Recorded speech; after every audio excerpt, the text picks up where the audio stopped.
Јавното предпријатие Стрежево од 6 до 22 мај склучуваше договори со земјоделците кои сакаат да користат вода за наводнување од овој хидросистем. По барање на Сојузот на земјоделци со одлука на управниот одбор се пролонгира рокот за склучување договори со земјоделците за наводнување до 12 јуни. Оваа година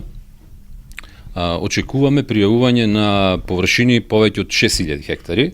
со тоа што очекуваме дека тој тренд на зголемување на пријавените површини кои го имавме од претходната година, кога во однос на 2013 година имавме за 15% поголема површина пријавена, оваа година исто така очекуваме зголемување на површините минимум за 15%, така да, како што спомнав, негде над 6000 хектари очекуваме дека ќе имаме обработлива површина со култури кои што ќе барат вода. Прошлата година го имавме проблемот со недостаток на количина на вода која што на некој начин ќе ни дозволеше комоција во годината на наводнување и сезоната ја почнавме со 67 милиони метри кубни вода. А оваа година сакам да информирам дека тој проблем го немаме, односно зацртаните количини на вода веќе ги имаме и во моментов имаме некаде околу 104,4 милиони метри кубни во моментот, а почетокот на сезоната планираме да го изведуваме со старт од околу 105 или повеќе од 105 милиони метри кубни вода, што ни дава една комоција во делот на сезоната за наводнување, меѓутоа императивот економично користење на водата, рационално трошење на водата повторно ќе бидат и како приоритет и контролите што ќе ги има на терен ќе бидат со акцент на овие работи што ги спомнав претходно. Владата веќе го продолжи рокот за субвенции за земјоделците, а по нивно барање дојде и ова пролонгирање на рокот за пријава за користење на водата. Временските услови од минатиот септември па се до ден денес не им одат во прилог на земјоделците, така што ваквите погодности ќе можат барем малку да ги намалат нивните маки. Ние го поздравуваме овој гест на хидросистемот Стрежево и се надеваме дека нашите земјоделци во наредниве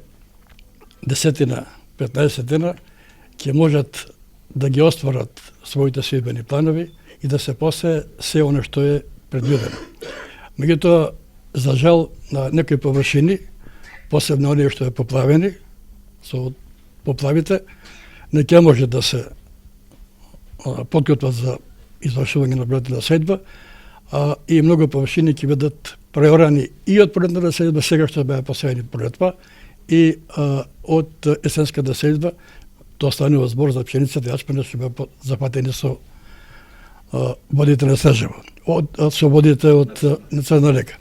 Силјановски Пецо, земјоделец од Кравари, истакна дека услугите на јавното предпријатие Стрежево за наводнување ги користи со децении наназад. За неговите приноси во голема мерка е заслужно набременото водоснабдување и наводнување, а за својата површина од над 3000 хектари издвојува околу 4000 евра годишно за наводнување. Ако не функционира Стрежево системо,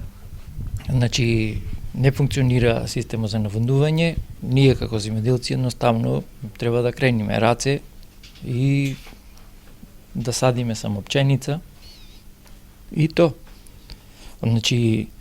јас како производител на пченка, значи не можем да функционирам и да обстојувам ако не функционира системот Стрежево. Во меѓувреме се санираат и свлечиштата кои настанаа по обилните дождови, а се санира и главното свлечиште на селото Драгарино, така што се очекува до крајниот рок на пријавување водата да се дистрибуира без никаков проблем. За повеќе годишните култури, како воштарниците, јавното предпријатие Стрежево уште денес ќе започне се испорака на вода за наводнување. Оттаму најавуваат дека годинава ќе има зајакнати контроли и ригорозни казни за лицата кои што нелегално ќе користат вода од хидросистемот Стрежево.